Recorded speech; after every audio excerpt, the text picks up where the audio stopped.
What's holding you back from outsourcing? Hello, peeps. It's Monday. It's episode 221. It's the Marketing for Owners podcast. It's me, John. Yes, it is. Sunglasses on because it's sunny, and who's going to complain about that? Today, notice this fella. Can you see him in the video? I have no idea what he is, but we're at Woburn Safari Park, which is in Bedfordshire in the lovely English countryside. And the reason I'm here is because I'm here with the wonderful curly-haired Claire. Claire is fantastic. Claire creates my videos for me in my training courses. She's brilliant. Known her for years. Come say hello, Claire. Look, here's Claire. That's Hello. Claire. This is a first, by the way. Another person on the show. So, and we're in the birds of prey bit. Am I standing in front of Birdie though? Probably. Well, you can see his little beak. Look, there you go. But if you're listening to this on Audible, on iTunes, you're thinking, what is he talking about?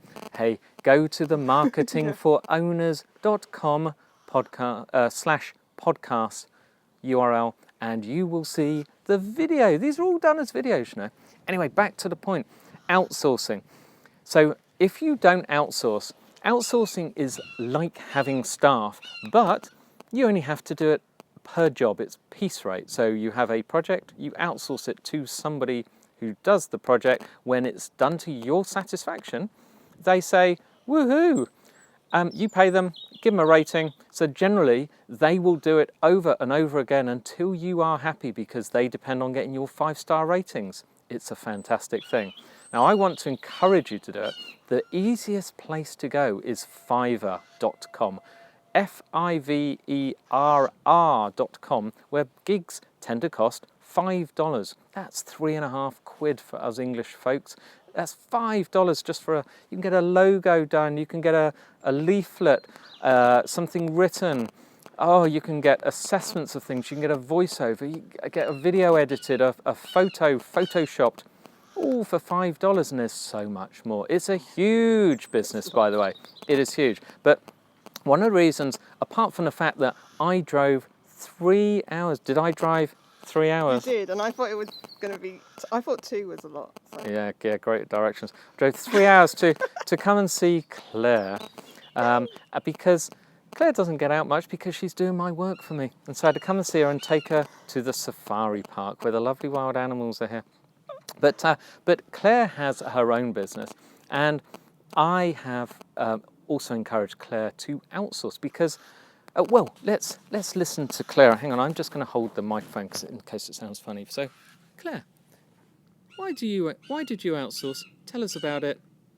Well, I think what I'd like to share with everyone is the idea that we have to do everything ourselves. And at the beginning, we do, right? We have to do everything ourselves. But eventually, if you don't get out of that mindset, you're going to stunt your growth in your business. And that, I mean, like, if you want to grow a business to a substantial size, even if you want to make it just to make a living and you don't want to be a millionaire, you still have to outsource. And people might think that outsourcing is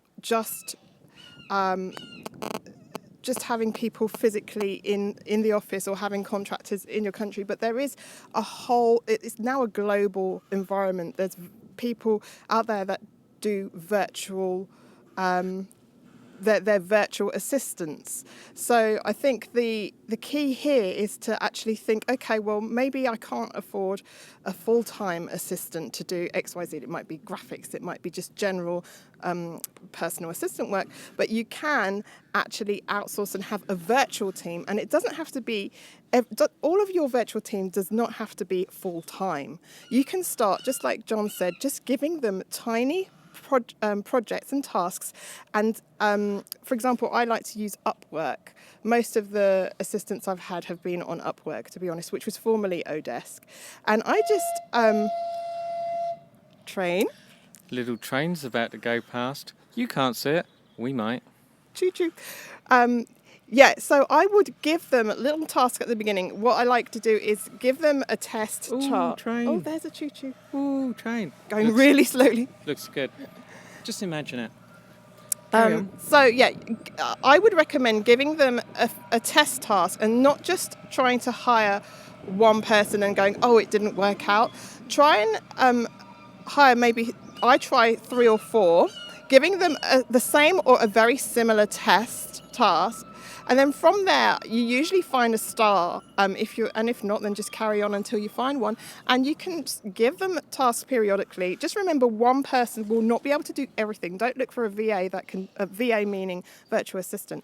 Not going to be able to do everything. So it's better to find experts in their field and growing a virtual team that may not necessarily be full-time or even part-time, but you're basically scaling and leveraging their skills in order to grow your business. Well, that's fantastic advice from the horse's mouth. Not that she looks like a horse. Claire's lovely, of course.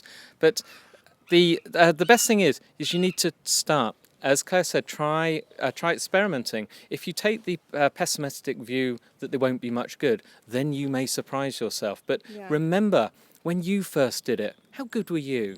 But the great thing about these sites, like Claire mentioned, Upwork.com, and you don't pay any fees to Upwork. So if you pay someone, say, $50 to do a job, that's all it costs. They pay the fees to Upwork. You don't pay anything else. You don't have to pay to be registered or anything. And you can put out a project. You don't even have to accept the bids. People bid on it. If someone is saying they design logos, they will be a logo designer.